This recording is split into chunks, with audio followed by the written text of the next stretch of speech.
இப்பலாம் ஒரு படம் வந்து ரிலீஸ் ஆகுதோ இல்லையோ, இந்த சோசியல் மீடியால வந்து இந்த படத்த வந்து நல்லா இருக்க படத்தையுமே வந்து சோசியல் மீடியால இந்த ரிவ்யூ சொல்றேன்னு சொல்லிட்டு நெறைய பேர் வந்து கேவலப்படுத்திடுறாங்க. ஒரு படம் நல்லாவே இருக்காது. அத வந்து சோசியல் மீடியால "அப்பா செம்ம படம்ப்பா" அப்படி இப்படின்னு சொல்லிட்டு இந்த ரிவ்யூ பண்றவங்கலாம் இருக்காங்கல்ல.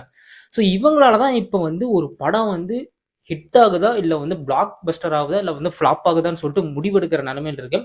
எஸ் ரீசெண்டா உங்களுக்கே தெரியும். கூலி மூவி வந்து ரஜினி வந்து நடிச்சாரு. ஸோ அதில் நிறைய ஏகப்பட்ட நெகட்டிவ் ரிவ்யூஸ்லாம் வந்தது. அதே மாதிரி at the same time positive ரிவ்யூஸ்லாம் வந்தது. இப்போ ரீசெண்டாக சிவகார்த்திகேயன் மூவி மதராசி வந்திருக்கு. அந்த மூவி நிறைய பேர் வந்து பாசிட்டிவாகவே வந்து சொல்லிட்டு இருக்காங்க. பட் நிறைய பேர் வந்து படத்தை பார்த்தவங்க வந்து நிறைய பேர் வந்து படம் வந்து ஆவரேஜ் ஃபிலிம் தான் சொல்றாங்க. எதுக்கு இப்படி வந்து நீங்க வந்து ரிவ்யூ கொடுக்கணும்? ஒன்று வந்து நீங்க வந்து உண்மையா ரிவ்யூ கொடுக்கணும். ஒன்று படம் வந்து நல்லா இருக்கு ஆவரேஜ் வந்து இல்லை வந்து ஒன் டைம் பார்க்கலாம்னு சொல்லிட்டு ஓவரா வந்து ஒரு படத்தை வந்து ஹைப் ஏற்றி அந்த படத்தை வந்து பார்க்க வைக்கிறாங்களோன்னு சொல்லிட்டு நமக்கு வந்து ஒரு எண்ணம் இருக்கு. எஸ் இப்ப கூலி படம் வந்து நல்லா இருக்குன்னு வச்சுக்கோங்களேன். பட் வந்து ரிவ்யூ பண்றவங்க வந்து ஒரு டைம் பார்க்கலாமா நல்லா இல்லை அப்படின்னு சொல்லிட்டு அந்த படத்தை யாரும் வந்து போய் பார்க்கறது இல்லை. செல்லுலேயே பார்த்துக்கலாம்னு விட்டுறாங்க. இப்ப ஒரு படம் வந்து ஃபிளாப்பா இருக்கு, ஒரு ஆவரேஜா இருக்கு, அந்த படத்தை வந்து சூப்பர் பா செம்மையா நடிச்சிருக்காரு, இப்படி நடிச்சிருக்காரு இப்படின்லாம் சொல்லக்குள்ள ஒரு நல்ல படத்தோட தரம் வந்து குறையுது. ஸோ இது என்னோட ஒப்பீனியன். உங்களோட ஒப்பீனியன் கீழே கமெண்ட் செக்ஷன்ல கமெண்ட் பண்ணுங்க.